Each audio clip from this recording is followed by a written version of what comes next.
Welcome to Inside Ag. I'm your host, Savannah Peterson. Today, I'm sitting down with Shannon Martin, the Assistant Director of Foundation and Ag Education, to talk about resources available for ag in the classroom. Shannon, welcome to Inside Ag. Hi, how are you? Good. For those that don't know who you are, can you tell us a little bit more about yourself and how you got interested in ag education? Okay, yes, sure, I'd love to.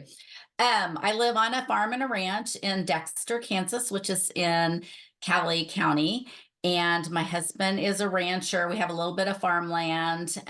He's several generation rancher. And so we've just really, we live the whole lifestyle of trying to raise our own food as far as meat, because we have cow calf operation. And so we, raise them and raise them up and butcher them and sell our beef. And we like that whole cycle of knowing where our food comes from. We like to know that. And to see the safe and healthy practices that ranchers use. And so that's kind of my background of living on a farm and ranch. And then we have 4 kids, and they're all involved in agriculture. My daughter graduated from Butler with a degree in farm and ranch management. My son graduated from K-State with a degree in agronomy. And then I have twin boys that are in high school, and they high school rodeo and are very involved. They've started their own herd. They have about 25 head now. And so we're just very involved with that lifestyle. And the part that we love about it is that we are feeding the world, and we want to know that our food is raised from a safe practices. And so that's the part that we enjoy about it, and just that whole rural lifestyle. Yes. So you're very involved in agriculture, but you also do a lot of agriculture education, especially with Kansas Farm Bureau. Your work kind of focuses on a lot of different age ranges, from all the way from youth to adults.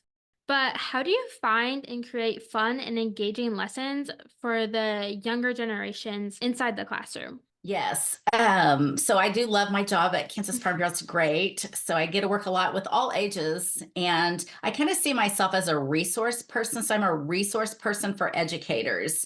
So I have been a teacher in the past. I have a degree in education. When this job opportunity was presented to me to be the assistant director of ag education, I thought, well, that's perfect, because then I'm going to use my love of agriculture with teaching others, and teaching how farmers and ranchers use safe practices, and how we feed the world, and what can we do to inspire younger generations. So it was a perfect job for me.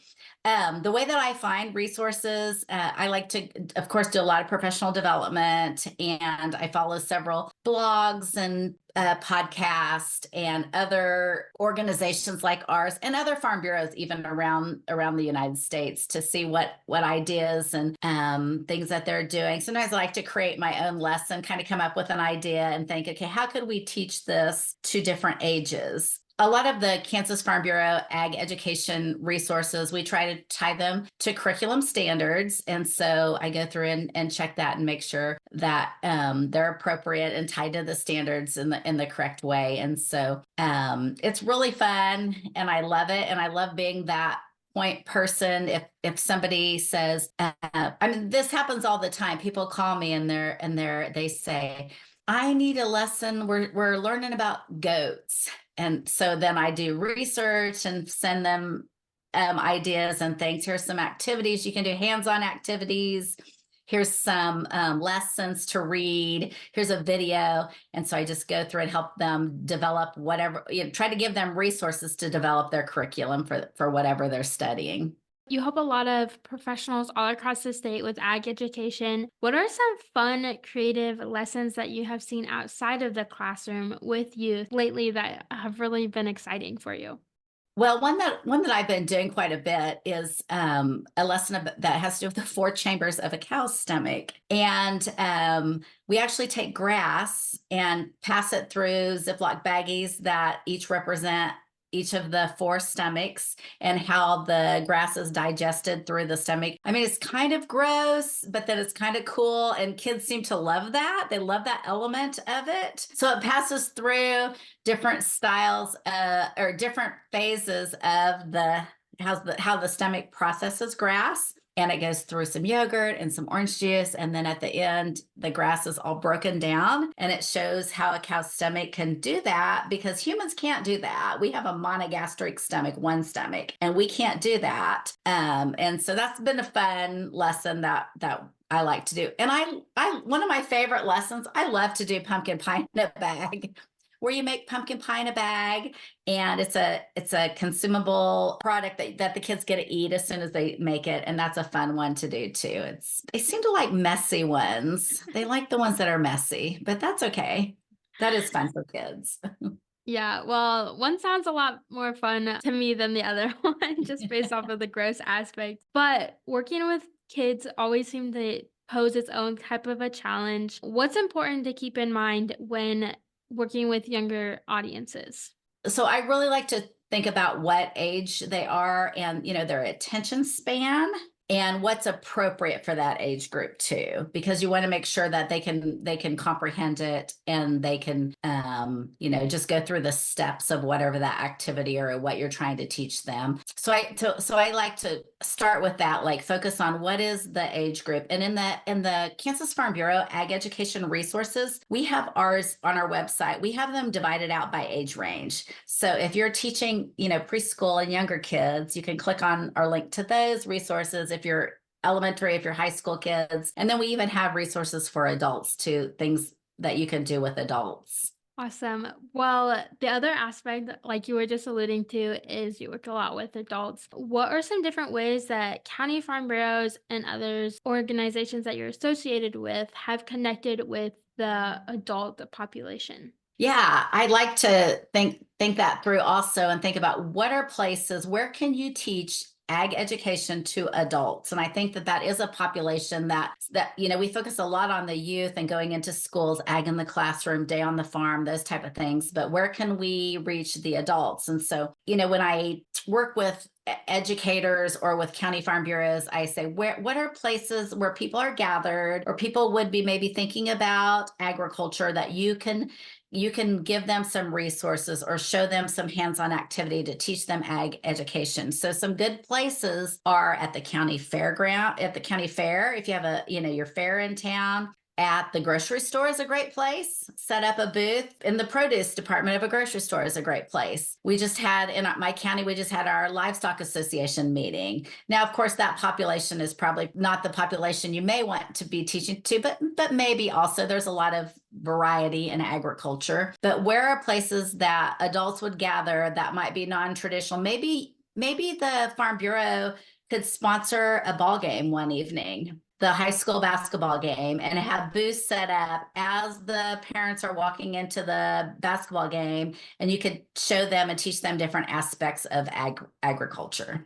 Yeah, those all sound like great opportunities to kind of help spark some ideas in our listeners' minds. What are some tips to keep in mind when talking and educating adults?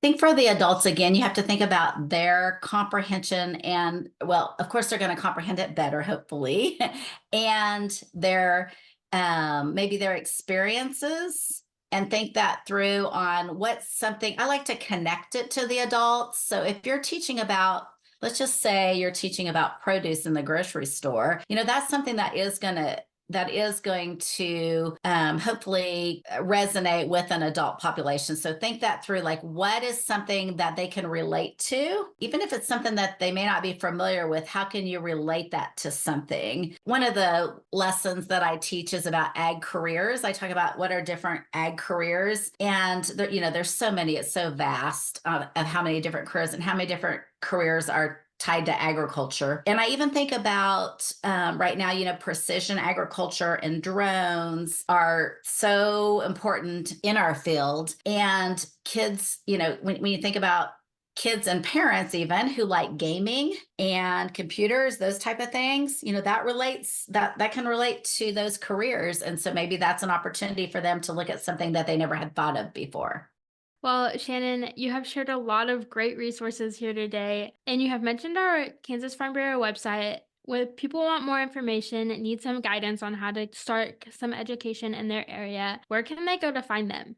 Okay, our website is kfb.org/education. And then when you go to that, you'll see our ag education logo. We have a special logo for ag education resources. You click on that. And then, like I said, it's broken down there's actually several different areas. It's broken down by age. It's also broken down by month. So let's say it's March and you're like, I don't know what I could do for ag education in March. If you're a teacher and you don't know what to teach, or a county coordinator and you don't know what to teach, it's broken down by month. So you can look on that and see what are some ideas. We also have a ag education newsletter that's linked to that. We're getting ready to put out a video series that we're producing. That's going to be really neat. We're going to have 4 videos this year and then 4 videos next year. That'll have a great professionally done video with activities to do and snacks that are related. So if someone doesn't know what type of curriculum to do for an ag education activity, it'll all be there. They can show the video and then do the activity. So there's lots of things on kfb.org/education. Awesome. Well, Shannon, it sounds like there's so many resources available for people wanting to really get inside the classroom and teach about ag education. Shannon, thanks again for joining me here on Inside Ag. For more information, like Shannon was saying, about ag in the classroom, you can visit Kansas Farm Bureau, kfb.org/education, or visit the link in the description. Again, I'm Savannah Peterson, your host for Inside Ag. If you like this episode, be sure to share it with your friends.